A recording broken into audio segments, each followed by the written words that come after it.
going after Tony Pennick once again. Winter all the way around in that dark-colored clay, trying to find some traction up top. And he'll spitter his way around Tony Pennick to regain that position of third. And honestly, those front two with Wells and Bullock kind of slow rolling the bottom, this may be an opportunity for Winter to lock himself in. Got to run where they are, and as Bullock corrected, went back to the bottom. Ryan Winter now has a lane around the high side of the speedway. And we've got flags in the air as I just saw it, so he might only have one more lap to make his way around. Winter, can he be a hero off the top? That's the white flag. Now he's got one more lap to go. So Winter works over Bullock. He's got second out of turn number 2. He's looking for one more spot. Out of 4. Wells hangs on. Winter takes second. Sheer determination to let that top side do its thing and let the momentum of that Winter Racing machine. And it works. So how about that? 2 more lock in. Let's go back upstairs to Connor Wade. Thank you so much, guys.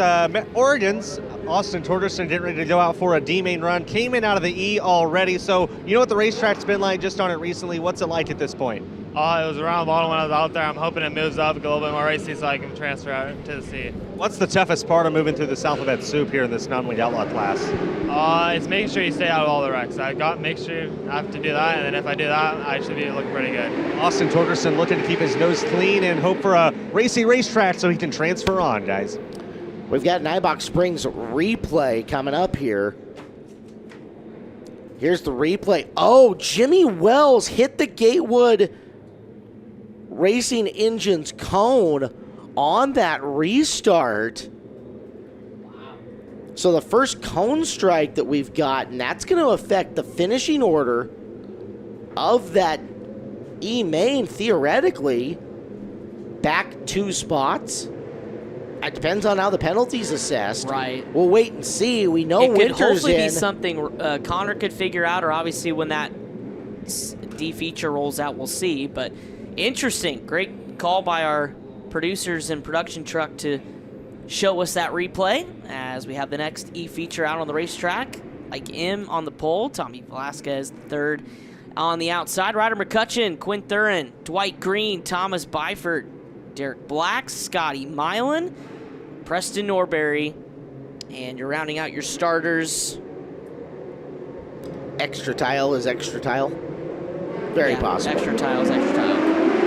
So we'll let you know who's not there as this gets underway, but already 3 wide from second on back. Milan trying to work his way from midfield. Now here comes an interesting car that I see out there. Is that Matt Howard? Sure is. Outside row number 2 for Howard, and he is already up to second. So Howard down the back straightaway has already picked up one of the transfer spots. Everybody else trailing around and hoping they can catch him as it's Rosselli and Howard 1 and 2, and a ton of distance between them and the third place car. So Rosselli, Howard, Connor, Bates, Burnett, your top 5 is once again, just like that last E feature, one driver trying to make the top side work, and that driver this time is Matt Howard, nearly 4 in the fluff. He told me he worked all day yesterday to repair this race car and get it ready to go to run some soup. He said, might as well, after all they've been through this week already, might as well make a show out of it. Matt Howard's doing all he can right now, tracking down Rosselli for the top spot. Both of them safely right now in transfer spots, half straightaway ahead of Connor in that 13th seat. You know, Howard looks really fast, but he's not really making a ton of ground up on Rosselli, who's found something down low that's just powering him around this racetrack and powering him around the racetrack really quick. Rosselli takes the white one more time around. Rosselli on the bottom, Matt Howard on the top, where they've been this entire 8-lap E feature. Final time through 3 and 4. Both will advance to a D, James Rosselli and Matt Howard. The rest will see their shootout hopes in this class end, as that'll do it for our 8D features. Or E features, I'm sorry. And just like that, turn the page. Let's move on to D features for the same cars that you see. These D main lineups are based on the points that were accumulated in the heat races. They will be joined by 2 E main move ups from the respective E main. So the cars that moved up from E1 will be in the back of D1. These races expand to 10 laps. However, we're still only 2 cars advancing through the 8 D mains for the Outlaw non-wing that are coming up. You look at the Evo fuel injection ramp cam here at the Lucas Oil Tulsa Shootout. Our coverage today brought to you by Hyper Racing. Let's check in up top with, I believe, Connor Wade up there. Chris is up top. Chris, what's up? Yeah, second try, Caleb. We got Corey Kelly here. He's starting on the outside pole of D feature number 3. Corey, I saw you watching the big work, making some adjustments to your race car, along with helping some guys out as well. Yeah, it looks like it's pretty going slick. Start on the outside. They take 2, I believe. So we'll see if we can go from the D to the C, try to get our way into the B for Saturday. What's the balance here between trying to get, obviously qualify through to the C main, but also try and find some grooves? Because if you do, you got to come from the back in the C. Yeah, it'll make you better in the C. Really, this deal here is just trying to make the car better for the non-wing or for the A-class wing later. Just trying to make some laps. All right, there he is, guys. Corey Kelly again. He'll go from the outside of the front row in D feature number 3.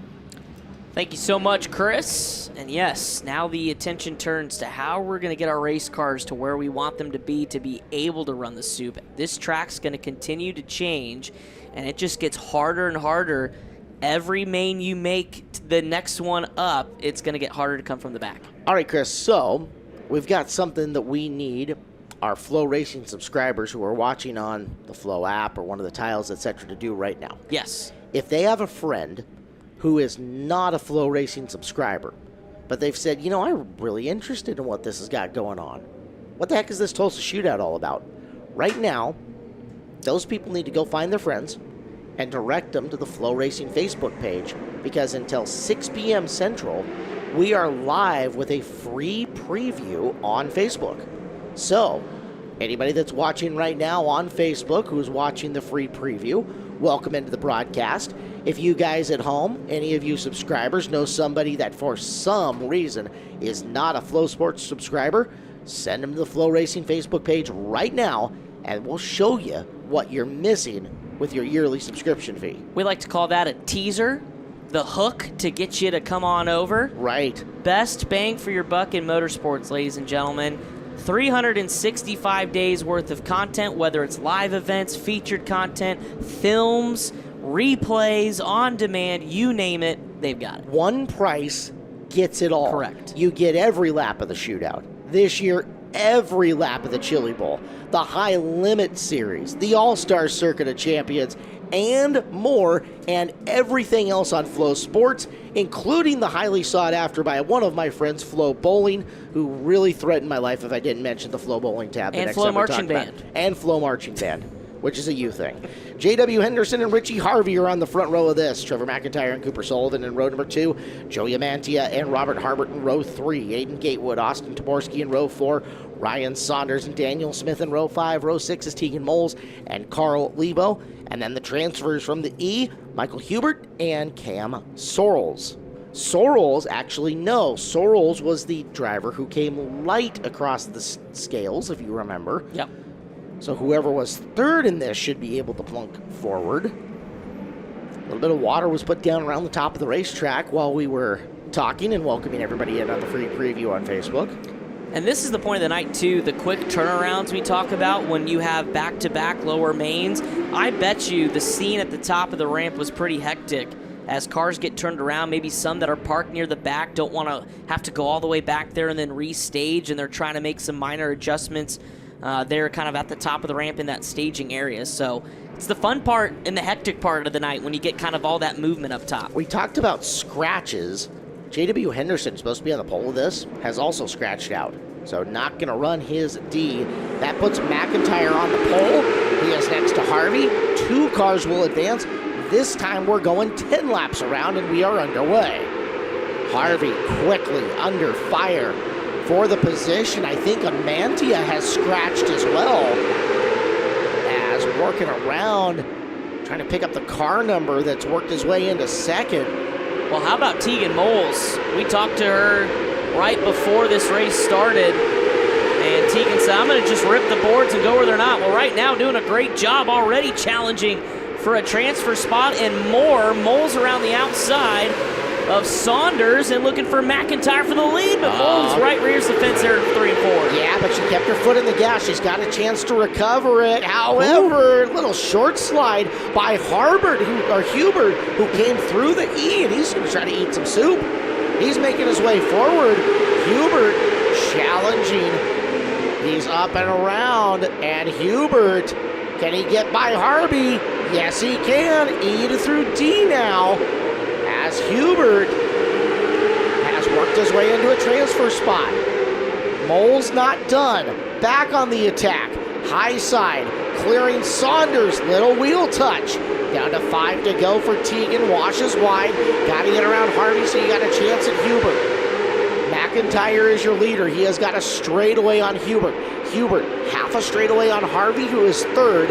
Moles, who is fourth, with time starting to run out. I don't know if the flagman might have missed the memo, but he just threw the white flag. So if we're going to race to the flag, this race might get cut short by a lap. Checkered is out. McIntyre wins, and Hubert runs the chute, albeit with 2 less laps than they thought he'd get. And Moles finishes third, and I wonder if that indeed is the case. Possible a little bit upset from the Moles camp, thinking one more lap opportunity. Man, again, you never know what could happen, but interesting. 8 cars, 8 laps. We're going 10. Yeah, but format said 10, so. I just didn't know. Sometimes if you don't have all the cars make the call, they cut the laps down a little bit. That's a good point. Well, considering how the way our morning went, nothing surprises me at this point. So maybe trying to make up a little bit of time on the program. They shaved 2 laps race here in the D's. Wouldn't surprise me.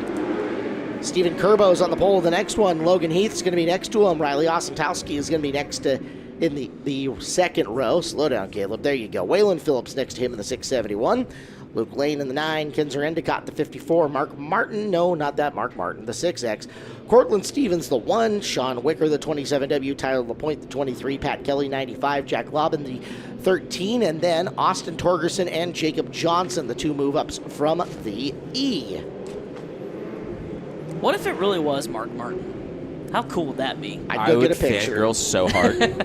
I have like 4 or 5 Mark Martin T-shirts that I bought from some of my friends out in Pennsylvania that have vintage clothing lines. B-Blaze Vintage is one. Look them up on Instagram.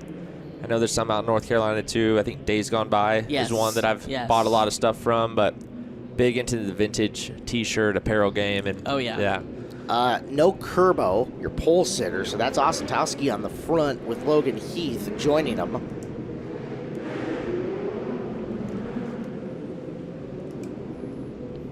Lots of scratching and notes going on our pages here as we try to keep track of who's in and who is not. It's been shown Michael Hubert came from that last row to transfer in, so Austin Torgerson, you're next. Yeah. To try to put on a show here. It's doable. It is. Things break right. You got a shot and got a racy surface again really quickly after a rework. So now they will shuffle. They'll move Ostentowski up and Heath down. So Logan Heath down, Riley Ostentowski up. Behind him, Waylon Phillips is there. Luke Lane is not. So no 9A of Lane. Lights are out. We'll try to get the rest of it sorted. This is when, if you're a scorer, you earn your paycheck right here, because this is hard to keep track of. God bless transponders. Only 10 of the 14 end up making the call. Underway with Heath leading them down. Osentowski to the top, trying to take it away. Through the slick goes Heath, so Osentowski may have a run into turn 1. Car up, ripping the lip is car number 54 of Kinzer Endicott. Torgerson is trying to come forward. He knows he's got a shot at this. And around is going to go Riley. Nice save. And the green light stays on. Oh, that's a tough break for Torgerson. Had to check up and maneuver around, and they lost all sorts of time as you look at them at least now almost a half track behind your leaders as Torgerson in that 88 tries to get through. Yeah, but at the same time, you know who's up to 5th is Jacob Johnston. Yeah. That was another transfer out of that E feature. So Johnston's up to 5th, and now we're going to bunch this field together. Yellow flag waving on the racetrack. And waiting on what it is, debris up here at the top of turn number 1. Converse takes a look for us, and is that a radio? No, that's a shock. Is that part of the shock? Can't tell. Just need him to quit moving his hand for a second. Hold it up. Show it to the class. 1, 2, that's 3, a shock shaft. toss. Okay, there it is. Yep, shock shaft. Shock shaft, the top the perch clip that holds the spring and the eye of the shock that bolts it to the frame. Somebody's handling is about to get significantly worse. Oh, there's your answer right there. Right front. And that car's already on the hook. 671, I believe. Waylon Phillips. I do. Being a coil shock, there's no torsion bar to hold you up. Back underway. Heath and Endicott up front. And jockeying around forward position. There's Kelly in that Hyper number 95M trying to make something happen, but battle up front. Here we go. Endicott on the top, Heath on the bottom. Top may be where it's at right now. There goes Endicott to the point. Endicott said, I'm not happy to just ride around in second. Give me the lead. And to the lead with a bullet. Endicott driving around Heath. And now Heath got to have his head on a swivel. So he doesn't have a huge gap over third place Kelly. The thing that is on his side is time. Ticker says 4 to go. We're watching the flagman to find out exactly what it is. And Pat Kelly is running the fastest laps of this group in that Hyper 95. So, again, maybe running out of time and not making up enough ground in time to make it to the back end of Heath, but he's going to try. I don't see the 2 to go signal. So again, maybe off on our counter here.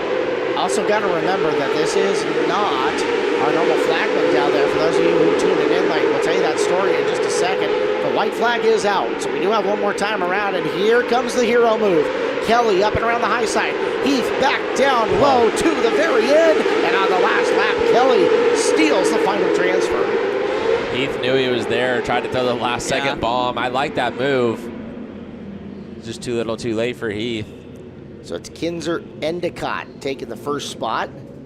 Pat Kelly came from around the 8th starting spot, so came from deep to transfer in. D feature 3 is due out next. Again, welcome to everybody watching on Facebook Live at the moment. Kaylee Bryson and Corey Kelly are supposed to be the front row here. Holden Jennings and Rob Paduas in row 2. Grant Schott, Austin Ulstrom, row 3. Ty Merrill and Autumn Christie in row 4. Charlie Henderson and Joe Askew in row 5. Chase Howard and Delaney Jost in row number 6. And then the move-ups from the E are Jacob Lucas and Casey Bauman.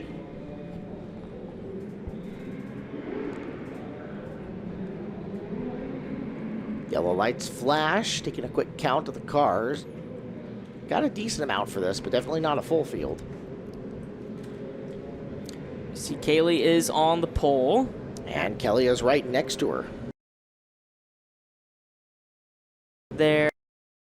Pagias is 15X to the outside, which I don't think. It's the 28U, so no Pagias.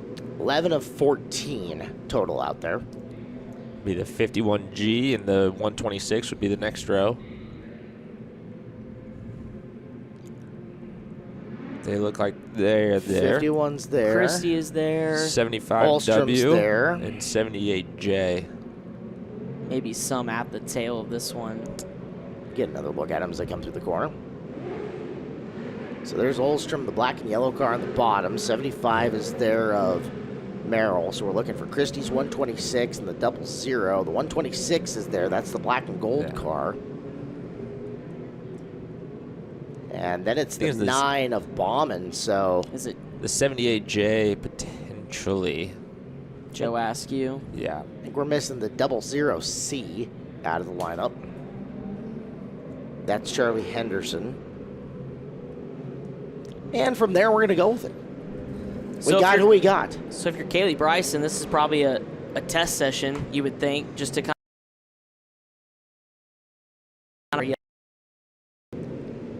of for the reason why she is in this D feature. But talked to her earlier, and they think they've got it diagnosed, so should have a ton of speed in that Sawyer chassis. Lineup is verified okay by the officials. She's got new Shootout t-shirts as well that Izzy, her new pup, was selling. So if you need a reason to buy a t-shirt, go pet her cute dog. You'll buy her. Bryson and Kelly from the front row. Kaylee just hugging the bottom around 1 and 2 and already opened up nearly half a straightaway. Kelly's going to try to get that car down. However, he ended up more in the middle. And I think he would have liked. He'll keep working to get the car low and catch up to Bryson if possible. Catching Kaylee is one thing, but really building yourself a little padding, the more important thing. As Kelly with Grant Schott trying to close up around the high side. Yeah, battle for that transfer spot here early on.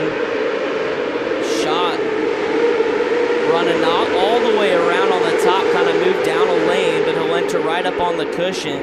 This time, losing a little bit of time off of turn number 2. Kelly committing to that bottom side of the racetrack. Top 3 are on a massive breakaway, by the way. Nobody else close to them, as they've got 3/4 of a straightaway down the backstretch before our 4th place car. Olstrom trying to make something happen underneath Jacob Lucas, holding Jennings right there in front. Olstrom again to the bottom. Jennings. We've got that backwards. That's Jacob Lucas coming up and past them, as he was your E-main transfer, cruising around the outside and trying to be a factor in this, although time working against him.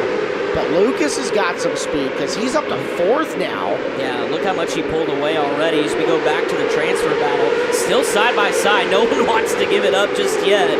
Kaylee's still out front. Grant Schott's going to take the final transfer away from Kelly here. Top has really come in. As we've got flags in the air. I can't tell if that's the white actually throwing or if that's the signal for 2. Window screen just a little bit dirty, so that's the 2 signal. Now the white is out. One more time around for Bryson, and Grant Schott goes bouncing off the cushion. Might have given Kelly another shot if he could have made a good corner, but Kelly too far behind. Kaylee Bryson going to get the win. Grant Schott going to move on with it. Guys, we got a big one upside down in the middle of turns 3 and 4. I believe it's Jennings, 66. Yeah, you can see the frustration. I think he got parked.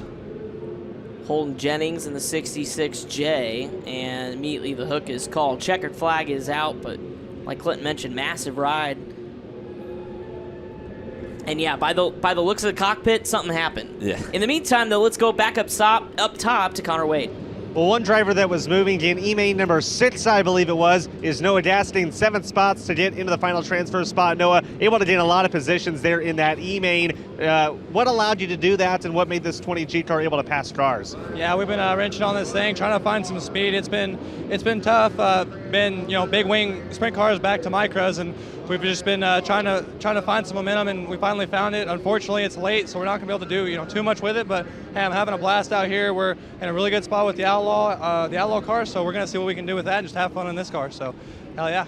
All right, Noah Das, just here to have fun, he says, to see what he can do here in this non-winged Outlaw D-main. And like you said, been running World of Outlaws sprint cars all season, coming back to his roots here for the Tulsa Shootout. Pretty cool.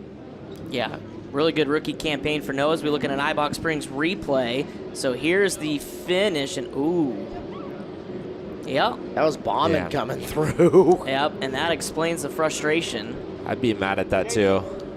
Last lap for not for a not transfer. nothing. Yeah. In a D main. And now you leave with a broken race car. Luckily, I mean, he rolled away. Yeah, could have been worse. I think he absolutely could have been worse. At the same time, there's a principle there. Yes. Sure. D feature number 4 set to roll off the ramp, and just as I say that, the gate is released. This is how they'll line up for The 10-lap showdown, Taylor Mayhew and Eric Bartlett on the front row, Connor Bora and Alex Karpowitz.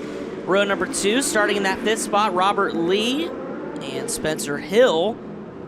How about James Scott and Adam Miller making up row number 4, Paige Perrinen, Graham Hamilton, row number 5 with Gunnar Schroyer, Cade Byerman in row number 6, plus your transfer cars, Ryder LaPlante and Josh Marcham. Well, you know Josh is going to go for it. You know it, for sure.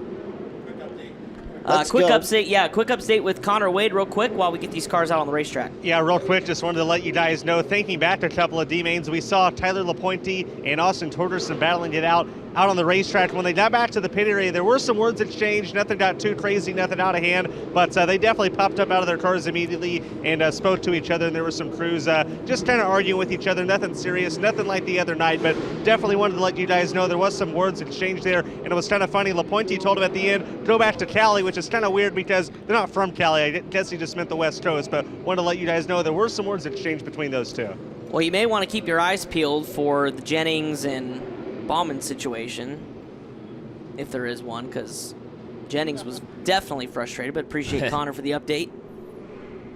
Want to let you guys know on FloRacing.com and the FloRacing social media right now, Tyler Burnett got a chance to talk to Terry Maddox, which we just referenced. We don't have our normal flagger out there. Terry actually was struck by a race car early this morning during one of the heat races. Went to a local medical facility and checked out, has come back. He'll tell you all about it if you guys go to FloRacing.com or pull up any of the FloRacing social media. You'll see the link to his interview with Tyler Burnett about what's going on and how he plans to continue on here at this year's Tulsa Shootout and further.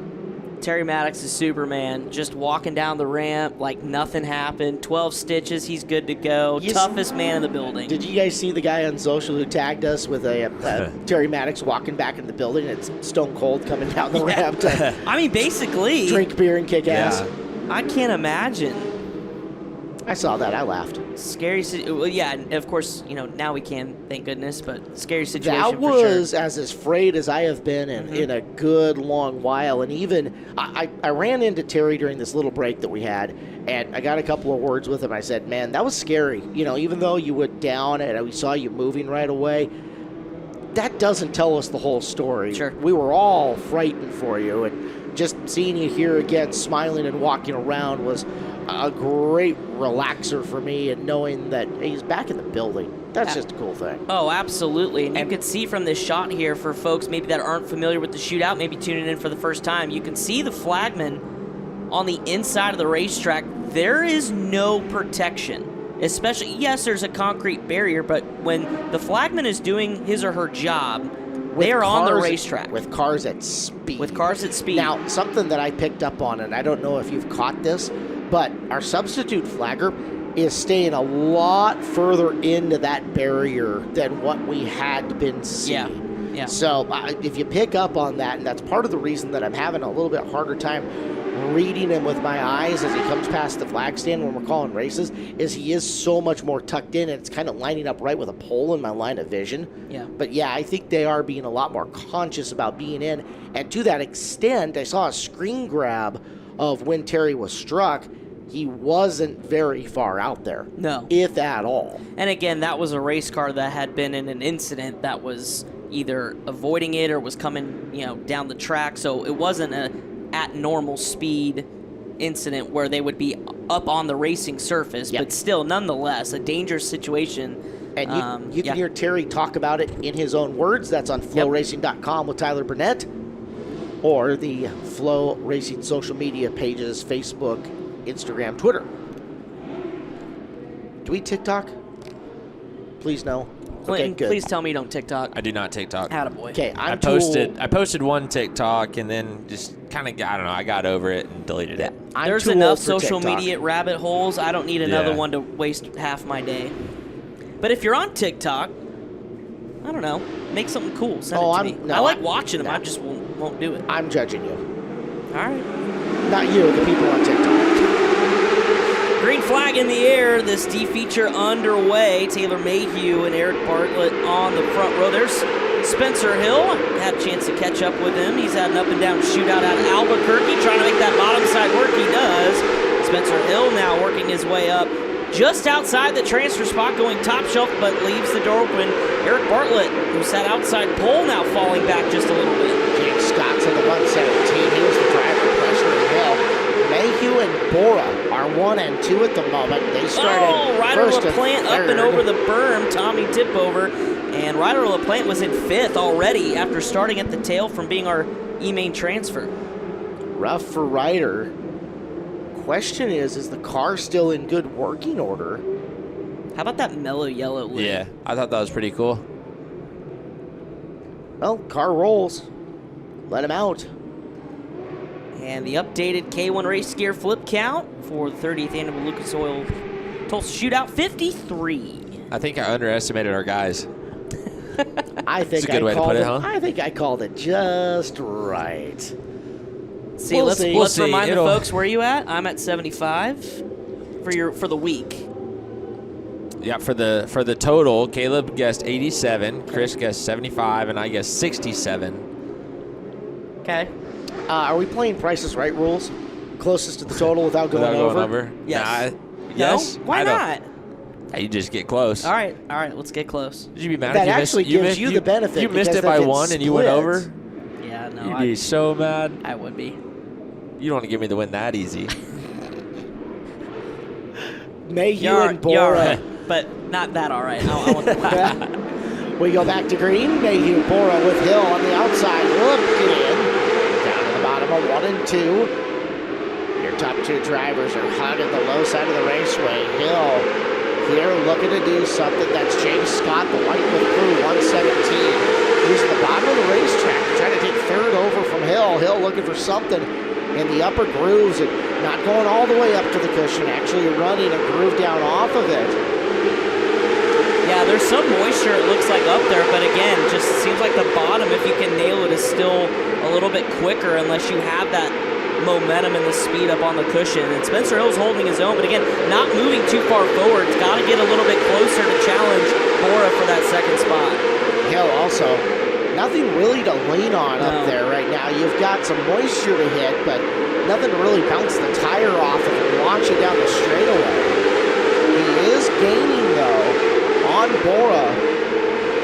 Yeah, Bora ran through the slick a couple of times through 3 and 4, and it's kind of helped those two catch up to the back. And if you're Spencer, maybe a little bit higher, kind of dive it off on exit as we get pelted here in the broadcast booth. Something thumped us. We're watching the final transfer battle. Bora in the orange 29 down low.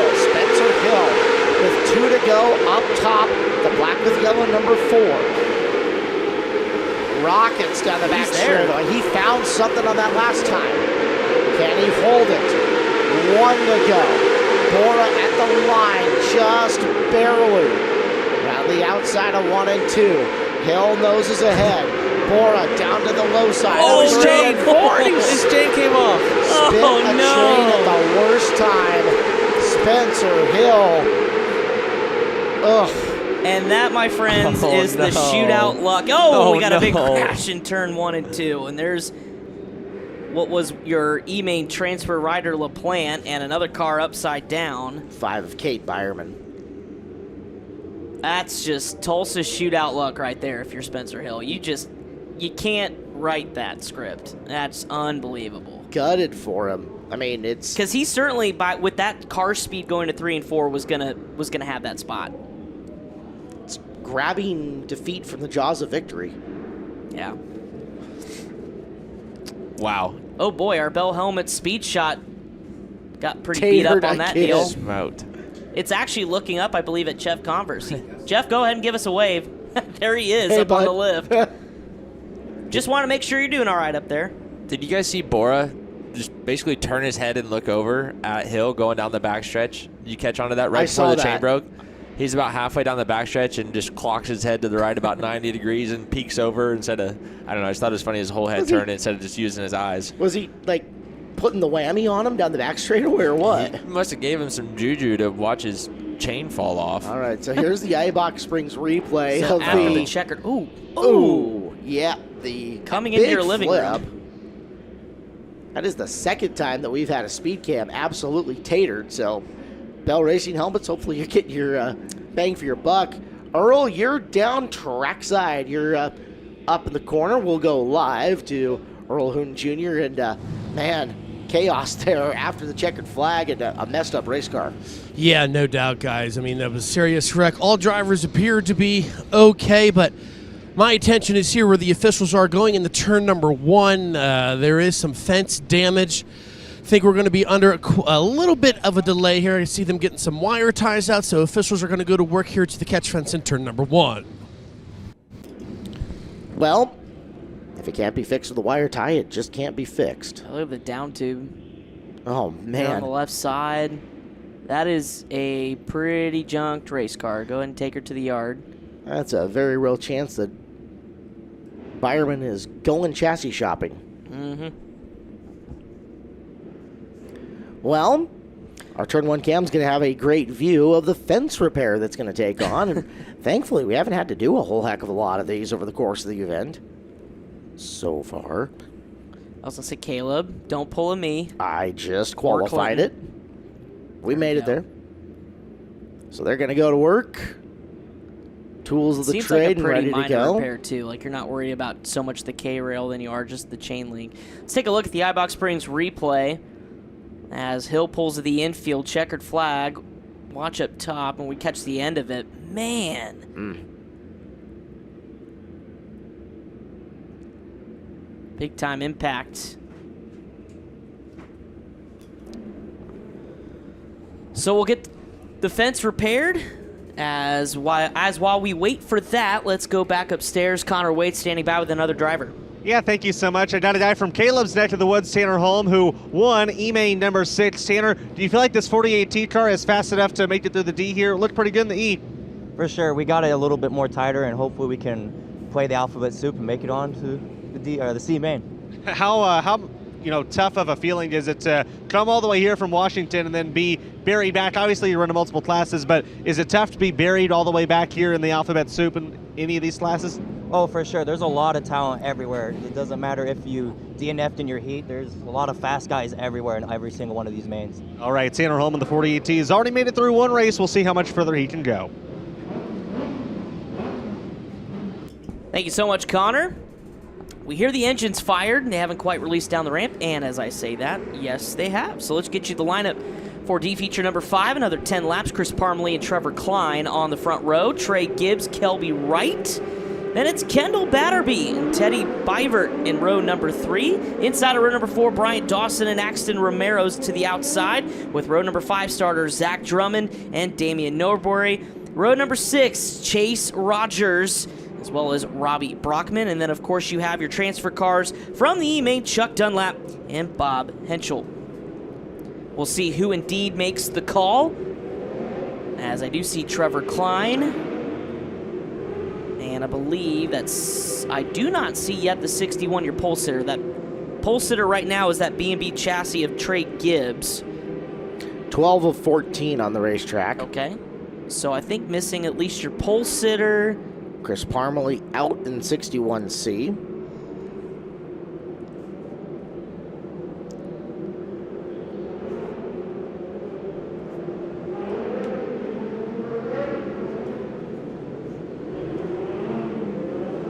Gibbs outside row number 1, inside row 2 is the 33K and the 15K, which would be correct, and Wright and Batterby. Then you should look for the 8G of Bivert and the 99 of Dawson in the row behind them. They are there. Romero's 5X, a Drummond Z78. And that might be the other one missing in the Z78. There he is right there. Okay. He runs at Millbridge. I know what he looks like. Under the green flag, Trevor Klein, trying to start his soup run, is on the pole and already skipping away. There's Trey Gibbs to the top side of the racetrack. B&B chassis overcooked it, but we've got one around, and that's the 15K, I should say. Kendall Batterby. It looked like Gibbs in that B&B was about to loop her around before that. I think he saved it. But we'll get a complete restart without a lap completed.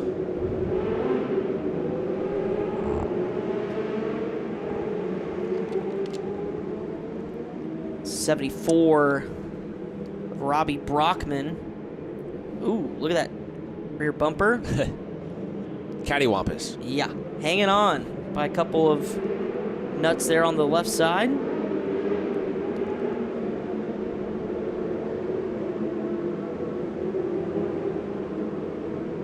We haven't seen it a whole lot, Clint, but I do know when we get to these transfer races and a lot more contact is initiated, on the left side, that Nerf bar that guards kind of the header area. Yep.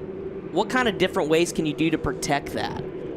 I see different kind of like. Yeah, there's so many different ways guys go about building those, and I think the biggest thing is just try to make sure your header doesn't stick up too far past it to where if a guy jumps a tire over your left rear, it's just going to rip your header off. But it's really, really tough. Nobody wants to build them too close to the tire because then they get pushed back in the tire, and that's a huge thing at Chili Bowl next week. And I know like the RMS and EnviroFab guys, they custom house build their Nerf bars so that they kind of bend away. No manufacturer does that actually. So yeah, a lot of different ways to go about it. DMI drone driven by Austin Blair going to lead us to the green flag of this D feature. And a little contact there. Yeah, all the contact. You saw Trey Gibbs go top shelf right around the outside. That was a 5R Chase Rogers back there. Oh, more contact. We got one looped around. Look out. What a shot from the drone. A couple cars collected. That's Zach Drummond in the Z78, the 97, I believe. Norberry's 97. Nice quick reaction time by Austin Blair, our drone operator, flipping around the 360-degree camera. That's why he's a pro. Catching the rest of it. As chaos and hooks being called for, Norberry and Drummond, the two cars stopped here on the front straightaway.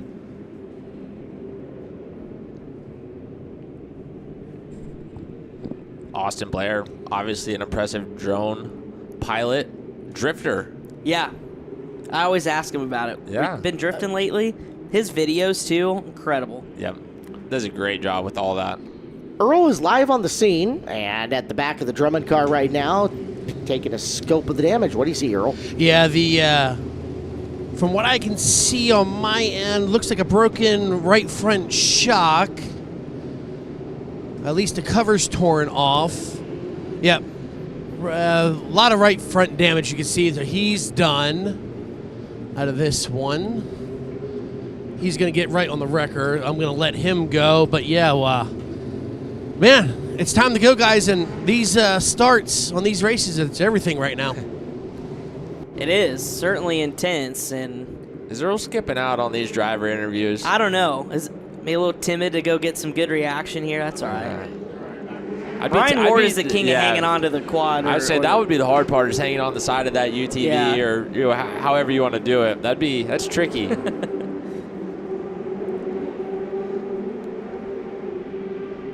Well, they are showing a lap in. They are. Single file.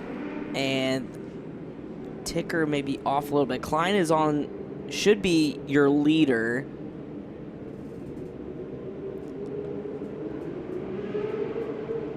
Go with what we know. Yes. Klein leads. Scoring, I think the 33K of Kelby Wright should be second. Mm-hmm. That is who it is in the running order. At 8G of Teddy Bivert. Well, every time I see Teddy's car, I think it's TJ Smith. That's very familiar. A mistake that I have made. Trey Gibbs right behind, so that's your top four. Once again, just looking for 2 to transfer. That's signaled by the yellow crown at the top of your tickers. We're back underway. 9 laps to go. Fanning out through turns 1 and 2. Gibbs stuck through the middle, looking 3 wide right there. Contact. And more contact up ahead. Bivert banging wheels, and Kelby Wright goes backwards. Bivert up to second. Oh! Bivert gets one shot in the shorts. And that causes a spin as Wright and Trey Gibbs are collected. Retaliation? Wright was trying to give it back to Bivert, who got by him in a physical nature. And, well, it didn't work out so great for him. We'll check in up top. Connor Wade with a Pit Stop USA interview. Ryan Mueller will be on the pole of the final D-main. D-main number 8, Fernando Outlaw about to go out. Ryan, you'll be on the pole. How do you stay there and transfer on? Yeah, we've had a rough week so far. Kind of had some motor problems and set us behind, but Hyper Racing with Evo fuel injection, they've really been working hard, and I think we got the bugs figured out, so hopefully we can roll forward on this one and move on and keep going and stay alive. All right, Ryan Mueller going to be on the pole, so he starts in a transfer spot. If he doesn't make any mistakes, he'll be able to transfer on. Guys, we'll send it back to you. Thank you, Connor. And yeah, key is no mistakes, but also look at all the contact. Just stay clean. Don't get hit. We heard Cameron Key say it earlier. Even in the qualifiers, they'll stay clean, avoid the wrecks. They'll give you more than you can earn sometimes. So what we got going on out over here? They're buying beer. I've been there a time or two. Coronas. Do they know you by name over there? It's Rona season. Rona season. Still got some Christmas lights on the bar. Keep forgetting Christmas was just a few days ago. Know me by name. How rude. Wow. You come walking up, they already have a beer place there for you. Yeah. That's service. Not this week. Been fueling up on my Victory Fuel. That's right. I'm about out. About due for another ice Victory Fuel. Yeah. One of my buddies from home asked me if it was making my throat feel better, and actually, yes. It's had a nice, soothing feeling on my throat, so add one other thing to what Victory Fuel can do. Get on the text message and have a couple setting down. Good hydration, good electrolytes. I think Jordan told me it has I don't know what vitamins because I don't really pay attention to vitamins very much, but it has full daily amount of B and D vitamins or something. Yeah, great. Lights are out. Trevor Klein going to lead him back to green. This time Bybert is right behind as everybody fights for the bottom side of the racetrack. One car is up top. I believe that was Robbie Brockman in the 74. And Brockman, again, singling himself out. But look how tricky, so kind of slick up to the cushion it is. Able to still gather it back up. But again, the only one up top, and it's going to be very hard to make your way up toward the front. He's doing it. Henschel was our E-main move-up.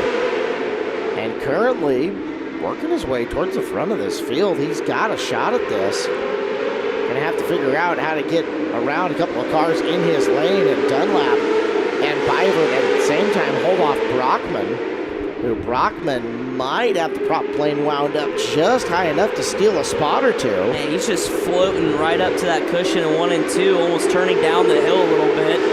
As Chuck D, one of our other transfers, so our two transfers in front of Brockman's slide job, and Chucky has to back out of it. Brockman takes over the spot, so in the 5th, again, looking for 2. If he can kind of keep his hands steady and get this car rotated, it almost looks a little loose, but the caution is out. He was making something up there as caution flies for a car turned around once again. 15K of Kendall Batterby. I believe the second time that car has come to a stop. So both of our E-transfers are in contention here for moving on once again, in Henschel in the 4 and Dunlap in the 41. Dunlap might have made a mistake getting out of the groove when he did, because he was right up there on Bybert with a shot. Now the question is, what are drivers going to do with Bybert coming up to him? 3 to go is what we have on the ticker. Klein, your race leader, and Klein's just been out running his deal, figuring out where he wants his car to be. He's been fine. Bybert, though, has been under fire basically since he moved into the second position, if not from one driver, but from another. As lights are going to go out, 3 more laps to decide who is moving on to C features, which will be run right after these Ds. Back to green. Henschel in the 4, Bybert in the 8. Up top, Brockman, the only man brave enough to really try the high side here. The top 2 will get away from the rest of the pack, and now Brockman nearly goes sky pilot around the racetrack. He's making some hay, though. Back straight away. They're closing on Bybert. 1 to go. That rear bumper is almost going to fall off, too. It's hanging on by a thread. It just has to be barely attached as they get into 1 and 2. Back straight away. It's hero mode for Bybert. Can he get downstairs? Can he hold off Brockman? Brockman full send, and he got it. Wow. He was looser than a goose up there, too, and he just let it all go. Oh, what a drive. Who the hell needs a rear bumper anyway? Added to the aero package on that last Go ahead lap. and clutch that. Give us a show on your way up the ramp. That was well-deserved. Tip of the cap, hat shake. So moving on. Trevor Klein. Yeah, sorry, Trevor. Congratulations on the win, but that was fun to watch. Brockman started nearly dead last himself.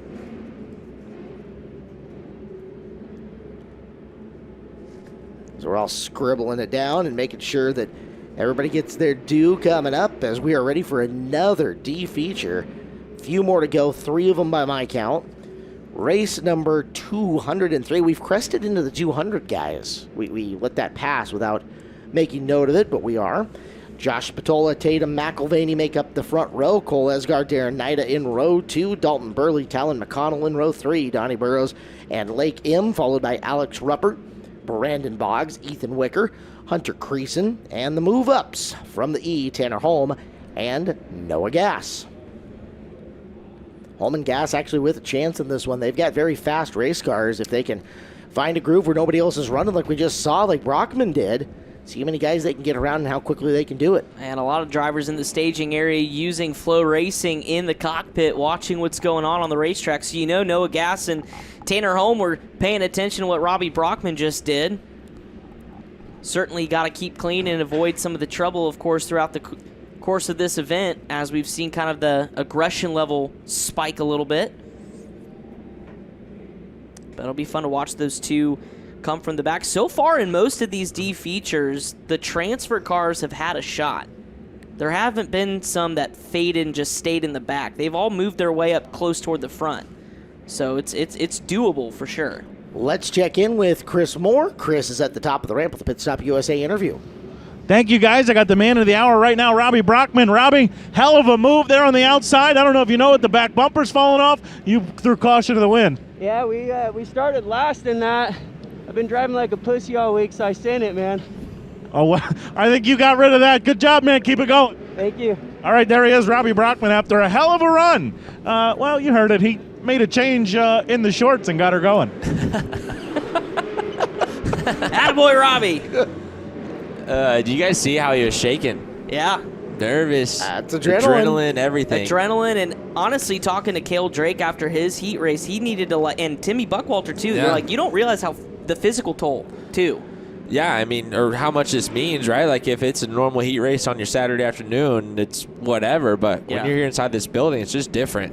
Things are just different inside this building. Maybe it's the fact that I didn't race nearly enough, but that was me every race. Adrenaline management was hard for me. Nerves and then calming down as soon as I was done with the race and trying to figure out, okay, what do I got to do with the race car, etc. But yeah, it was challenging just in general for me, and I was a 30-year-old rookie at the time. Well, I was going to say, ask the guy who's run, here at the Chili Bowl or a weekly show at Gas City. I mean, what are the nerves like every time you get in the car? It's totally different, but that management, I think, is what makes guys so good, like Kyle Larson, right? Like, he's going to get a little bit nervous, but his management of that and his ability to stay calm inside the race car no matter what the circumstances are, I think, is what makes him so good. And if I had to guess, like if you're new to this sport and you're nervous, and I know I went through it, like the ability to recall a race after you run it is a little bit tricky sometimes. But a guy like Kyle Larson can break down every corner of every lap of every race that he runs and remember that for the next 10 years.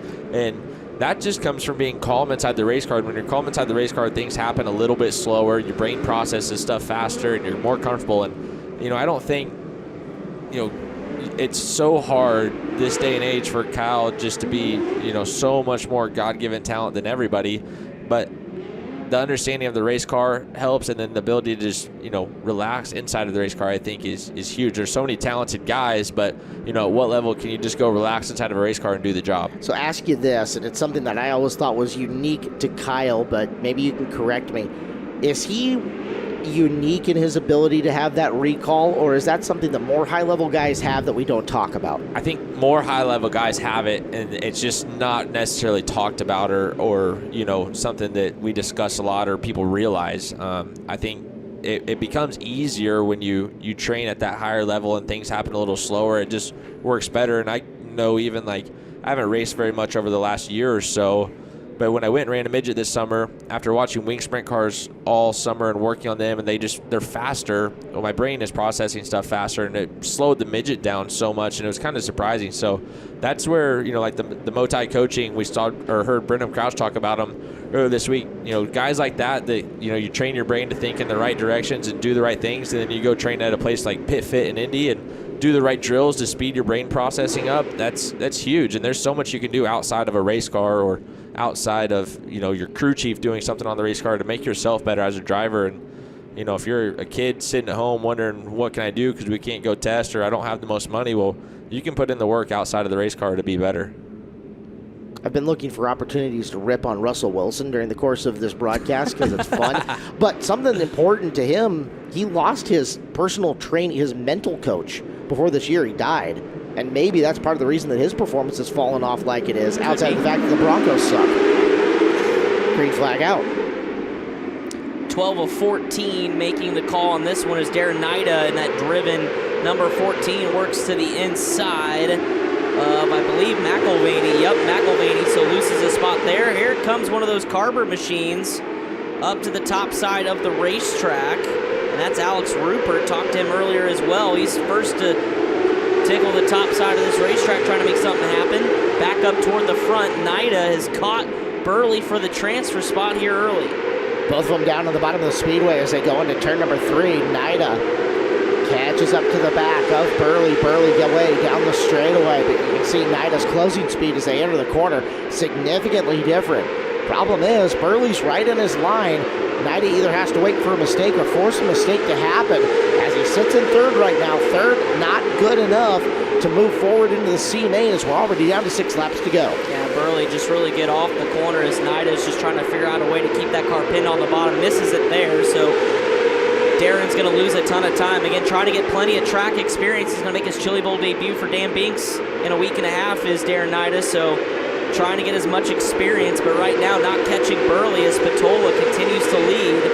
Laps quickly winding down, looking like a walk in the park for Spatola. As Holm from the back, though, we mentioned it, one of our transfer cars already up inside the top 5, and looks like he's up top trying to chase Nida there in that third position. Tanner kind of needs a caution. Your top 2 are a little far away from everybody, and there he gets one.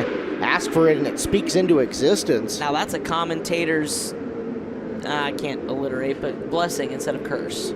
Well, here it's debris that's popped off one of the race cars that causes the caution. That's a wheel cover. Yep. They're looking to see who it is because is that a sent to the rear disqualification if your wheel cover comes off inside the building?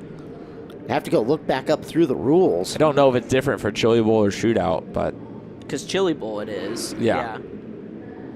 Well, maybe because it's not a required piece here at the Shootout, it's not, but I honestly thought any expelled parts from your car that cause a caution. Problem is that we know there are drivers that don't run a wheel cover, and then there are some that run on multiple corners, so unless everybody was taking note of each car and which wheel cover they had on before it started. A couple drivers I see without one. Your leader is without one, and Tanner Holm is without one. Neither of them have a wheel cover on any other corner of the car, so makes it tricky. So that was a caution that Holm needed, as he is tucked into line behind Nida. And you know that Nida, now with 3 laps to go, has got to be more willing to get out of line and try something. He doesn't want to go back to the trailer in the Outlaw non-wing at all. We go back to green, Spatola and Burley. It's Nida, and there it is, going to the top. He's got Holm following him through. So Nida going to try to clear the way. Boy, that's a decent run into the corner. Now can he get off the turn and make something happen? Holm right there. Nida a little too sideways getting into the turn. They're coming to the white flag this time around. Holm barrels to the inside. Gonna make Nida work for it on the high groove. Down to 1 to go. No, not 1 to go. Yellow flag is out once again. And Noah Gass has the steering wheel off, already climbing out. That's Brandon Boggs, the other car. So looks like Outlaw non-wing will be in the books for the driver who completed his World of Outlaw Sprint Car rookie campaign. Can't see exactly what's broken on that car. I can only assume something under the hood or? Steering works. Yeah, steering. That's good. We know that. It'll Steering turn. works and it rolls. We don't mess around here at the shootout. Oh, Just careful. Get it off the racetrack. And Hey, centered it. you know what? He stuck around the car and is helping get it off the racetrack. Yes. Thank you, Noah. It's very gentlemanly of you.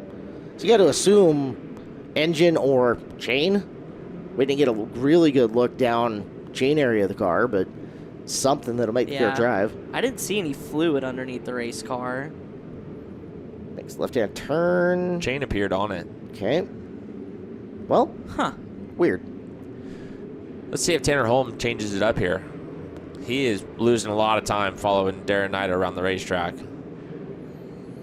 Tanner's smart enough to know that if he slides him, he may not have enough momentum to continue on and make a run for second. Don't be shocked if he follows one lap and then does something silly on the second one. And I say silly, that's about what you're going to have to look for if you can't get around Nida on this opening lap. And Nida's been fast enough. If you want to run the top to drive around the top two, though, I don't know that you're going to be able to waste a corner. Yeah. You only got a few shots out of here, and those top two were pretty good on the last restart. Spatola's been darn near untouchable. Burley has not been untouchable, but he's been good, too. Yeah, he was a lot better in that last run. I think you just got to do the opposite, whatever Nida does here. If he goes high, you got to just run the bottom. Not even slide across necessarily, because then you're going to get slider fest. And you just got to stick the bottom and hope you have enough to clear him and go to the top side of 3 and 4. Okay. Glowing brake rotor on Burley as they go back under the green flag. 2-out shootout. And Burley couldn't get going. Stacks up the field. Caution is out. Oh, wow. And that's I think huge. Burley's car, the brakes are locked up on it. I was just about to say they were glowing. Not sure. Oh man. That changes the equation. Worse. Something serious. They will stop him for that. Oh, yeah. Getting worse and worse in a hurry. You get a good look at her brake rotor there. And he'll come to a stop. Yep, he melted a rotor. And that'll do it. So Nida now has second, and that completely changes the equation for Holm. You just got to get by him coming to the final stripe. Yep. I still think you don't follow him here. I think you slide him if he goes to the top, and if he doesn't go to the top, well, that's the best case scenario for Tanner. All right, so let's do some racecrafting here. Yep. You're Nida now, who's just gotten the transfer spot. What are you doing in his position? I am probably, depending on how good of a start I get, I am probably going to half slide myself into turn 1 here with as much speed as I can get. If I don't get a very good start, you know Tanner's behind you, and he probably does, and he's going to do something to attack. So I think that's your best case scenario, is if you can half slide yourself, protect, and then figure it out once you get on the backstretch what you want to do from there. So Brian Ward just pointed out something, I don't know if you want to say coincidental, ironic. Mr. Dalton Burley also had a brake fire yesterday. I was thinking that was the same car. Yeah. Yeah. Wow. Look at the left front locking up every once in a while. As soon as I say that, it stops, but go figure. So the brake package needs to be figured out on the Burley machine, so that's 2. So thank you, Brian, for that tidbit. Scott Sawyer's in the pit area with plenty of Smith tie stuff, including brake systems. Might be worth an ask. Well, we're about to find out, Caleb. This is going to be interesting. I've seen Tanner do some really fun stuff on starts and restarts. Like I said, he is a good starter and restarter. He is a guy who thinks through these scenarios, and that engine does rip. It takes off well. I just think you can't follow Nida here. We'll see. 2 laps to decide it. Who's going to advance? Who's going home? Green flag back in the air. He does. He sticks to the bottom, at least for this first lap. Not the worst move by any means, but you got to get it going right now. No mistakes. Okay, up and around the top. He's going to get some pressure down low, so now he's committed. Top side for Holm. Big momentum down the back straightaway. Nida low, Holm high. Battle for the final transfer off a corner number 4 to the line. Tanner Holm. Wow. Second time we've seen that. Looked like it with the naked eye, but I wanted to wait until the loop updated. And there it is. Holm is eating some soup tonight. Waited till the absolute last second. Couldn't afford to do anything different. Got And the huge worried, run down the backstretch. And I was worried, too, because you can almost see him slide up to the cushion in 1 and 2. There's something to hold you and propel you. Not so much down here, but he was somehow able to keep that momentum going. Let's quickly, before we get to the lineup, go upstairs. Now we'll do the lineup first. Hunter Pruitt's in this next one. Trevor Casey is on the outside. This D feature number 7. Justin Pataka, Bobby Chappa. You also have Ryder Wells, Michael Facinto in a D main. Jace Alvarez, Maxon Crabtree, Garrett Massey, Luke Lucas. You have Chris Counter, Jacob Kirchhoff, and I believe Jimmy Wells and Ryan Winter are your transfers. Now let's go up top, and we'll go to Chris Moore. Thank you, guys. I got Michael Hubert here from the E to the D, then the D to the C. Got one more to go to make it to tomorrow. What's it going to take? A lot of luck. We're pretty good. We got a good car. We just got to have things go our way, and we're locked into a qualifier with the A-Class, so we kind of got to be a little careful, but we're going to go for it and see what happens and find the hole and go. All right, good luck. Thank you. That's Michael Hubert, guys, 10 laps away from being a pretty big story as we enter the rest of the week. Both he and possibly Tanner Holm. We've got some drivers who are pedaling as this field is ready to go. From the pole, Hunter Pruitt. Next to him's Trevor Casey. Second row looks intact with Justin Pataka and Bobby Chappa. We're green. It's going to be Chappa going way wide, but it's all for naught. Stack up 3 cars on the inside of turn number 2, and we'll have to try this again.